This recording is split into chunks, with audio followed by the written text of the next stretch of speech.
ہوا یہ کہ یزید جب امیر بنا نا، دو تین چیزیں ہوتی ہیں جب کسی بندے کو قابو کرنا ہوتا ہے، دو تین چار پانچ چیزیں ایسی ہوتی ہیں جس سے بندہ قابو آتا ہے. تو اس نے بھی فوری طور پہ، یزید نے دیکھا میرے لیے مسئلہ کیا بن سکتا ہے. ولید بن عتبہ اس وقت مدینے کا گورنر تھا. یزید نے اس کو خط لکھا کہ امیر عرب کا رواج آج بھی ہے کہ جب تک نئے خلیفہ کی بیعت نہیں ہو جاتی پرانے کے انتقال کی خبر ہی نہیں دیتے، اس کو رکھے رکھتے. یہ ان کا طریقہ ہے. وہ کہتے ہیں کہ ولی عہد اچھی طرح قبضہ کر لے پھر بتائیں گے.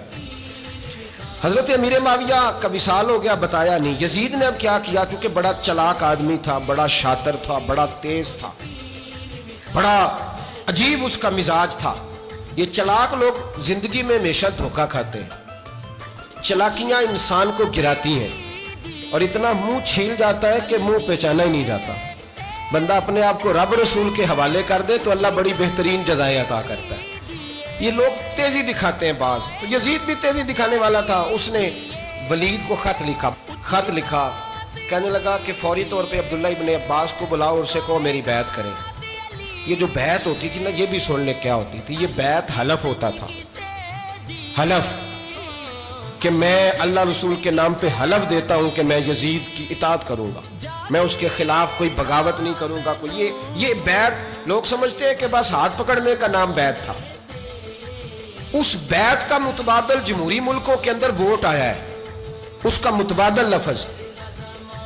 تو کہا بیعت کرے. حضرت عبداللہ ابن عباس کو بھی بلاؤ، عبداللہ بن زبیر کو بھی بلاؤ، امام حسین کو بھی بلاؤ. امام حسین آدھی رات کے وقت بیٹھے تھے مسجد نبوی میں، چونکہ پانچوں نمازوں کی آپ امامت کرتے تھے.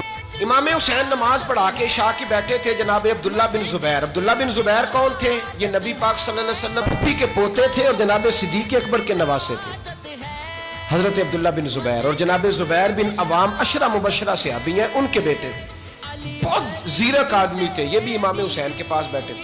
عبداللہ ابن عباس بھی تھے جو حضور کے چچا کے بیٹے ہیں، اس امت کے پہلے مفسر ہیں قرآن پاک. یہ لوگ بیٹھے تھے. تو ولید نے ایک بندہ بھیجا. اس نے آ کے کہا جناب آپ کو گورنر صاحب نے بلایا ہے. تو عبداللہ بن زبیر کہنے لگے حسین اس وقت بلانے کی بات سمجھ میں نہیں آئی. تو امام حسین بڑے بصیرت والے تھے، اللہ نے بصیرت دی تھی. کہنے لگے عبداللہ آپ کو سمجھ نہیں آئی، مجھے سمجھ آ گئی ہے، امیر معاویہ وصال کر گئے اور یہ ہمیں جو بلایا گیا ہے نا، یہ یزید کی بیعت کے لیے بلایا گیا ہے. تو کہا پھر آپ آدھی رات کو نہ جائیں، آپ کے لیے خطرہ ہوگا. تو امام حسین فرمانے لگے خطرہ حسین کو نہیں ہوتا،